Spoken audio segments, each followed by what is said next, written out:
Hi friends, good morning.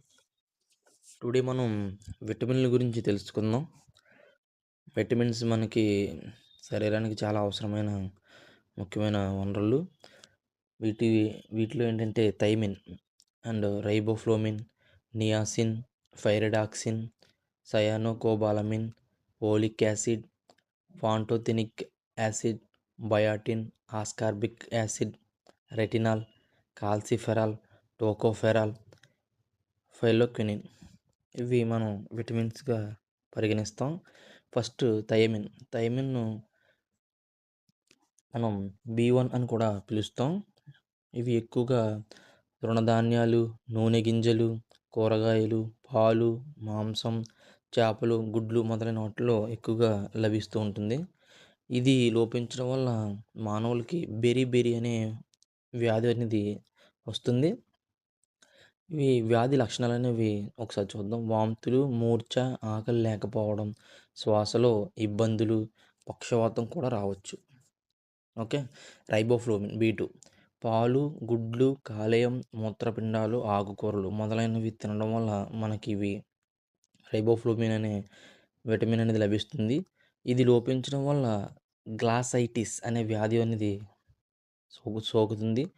నోటిపూత, పెదవుల చివరలు పగలడం, నాలుకపై పుండ్లు, వెలుతురు చూడలేకపోవడం, పొడిబారిన కళ్ళు మొదలైనవి ఈ వ్యాధి యొక్క లక్షణాలు. మూడొచ్చి నియాసిన్ B3 మూత్రపిండాలు, కాలేయం, మాంసం, గుడ్లు, చేపలు, నూనె గింజలు మొదలైన వనరుల్లో ఇది లభిస్తుంది. ఇది లోపించడం వల్ల పెల్లాగ్రా అనే వ్యాధి సోకుతుంది.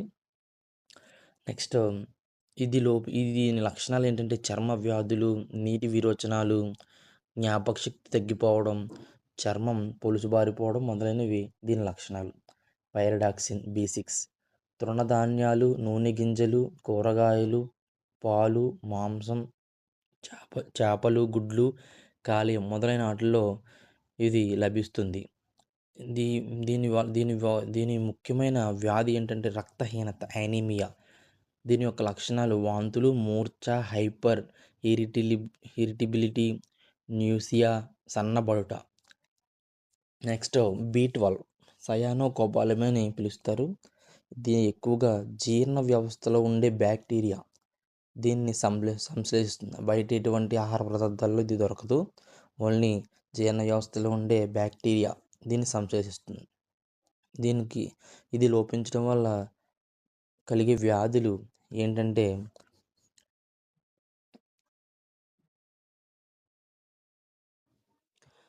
ఇది ఎక్కువగా ఆకలి మందగించడం, సన్నబడడం మొదలైనవి దీని యొక్క లక్షణాలు. పోలిక్ యాసిడ్ కాలేయం, మాంసం, గుడ్లు, పాలు, పండ్లు, తృణధాన్యాలు, ఆకుకూరలు ఇవి లభించే వనరులు. ఓకే. ఇది లోపించడం వల్ల వ్యాధి అనేది అనీమియా, రక్తహీనత. దీని యొక్క లక్షణాలు నీటి విరోచనాలు, ల్యూకోసైట్ సంఖ్య తగ్గిపోవడం, పేగులలో శ్లేష్మ సంబంధ సమస్యలు. నెక్స్ట్ పాంటోథెనిక్ యాసిడ్ ఇది లభించే వనరులు చిలకడ దుంపలు, వేరుశెనగ, కూరగాయలు, కాలేయం, మూత్రపిండాలు, గుడ్లు మొదలైన వాటిలో లభిస్తుంది. దీని యొక్క వ్యాధి ఏంటంటే అరికాళ్ళ మంటలు. దీని యొక్క లక్షణాలు నడవలేకపోవడం, మడమ నొప్పులు అనేవి వస్తూ ఉంటాయి. నెక్స్ట్ బయాటిన్ B7 పప్పు ధాన్యాలు, గింజలు, కూరగాయలు, కాలేయం, మూత్రపిండాలు, పాలు మొదలైన వనరుల్లో ఇవి లభిస్తూ ఉంటాయి. దీని యొక్క వ్యాధి అనేది నాడీ సంబంధ సమస్యలు అనేవి వస్తూ ఉంటాయి ఇది లోపించడం వల్ల. దీని యొక్క లక్షణాలు కండరాల నొప్పులు, అలసిపోవడం, మానసిక వ్యాకులత. నెక్స్ట్ ఆస్కార్బిక్ ఆమ్లం అందరికీ తెలిసిందే, విటమిన్ C అని కూడా పిలుస్తారు. ఇది ఎక్కువగా ఆకుకూరలు, పొల్లని పండ్లు, మొలకెత్తిన గింజల్లో లభిస్తూ ఉంటుంది. దీనివల్ల ఇది లోపించడం వల్ల స్కర్వీ అనే వ్యాధి అనేది వస్తుంది.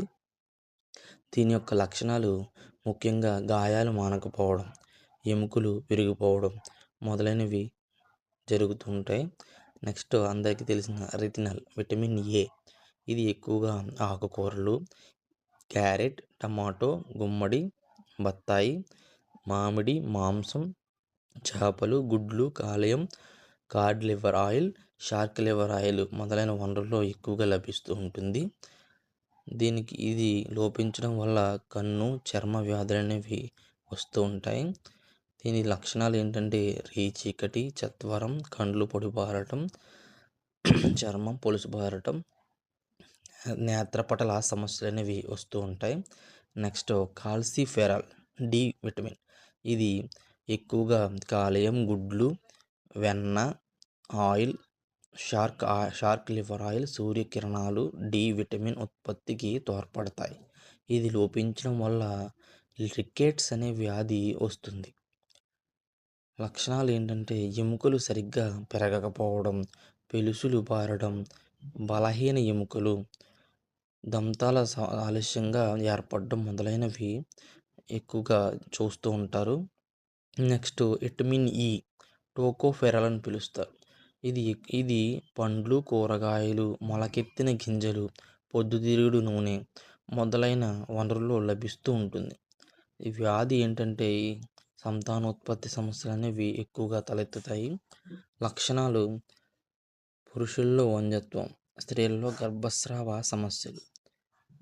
పేలోక్వెనిన్, కే విటమిన్ అని పిలుస్తారు. మాంసం, గుడ్లు, ఆకుకూరలు, పాలు అంటే ఆవు పాలు ఎక్కువగా లభిస్తూ ఉంటుంది. దీనికి సంబంధించిన వ్యాధులు రక్తం గడ్డకట్టకపోవడం అనేది ముఖ్యమైన వ్యాధి. లక్షణాలు రక్తం గడ్డ కట్టడం ఆలస్యం అవ్వడం, అధికంగా రక్తస్రావం జరగడం.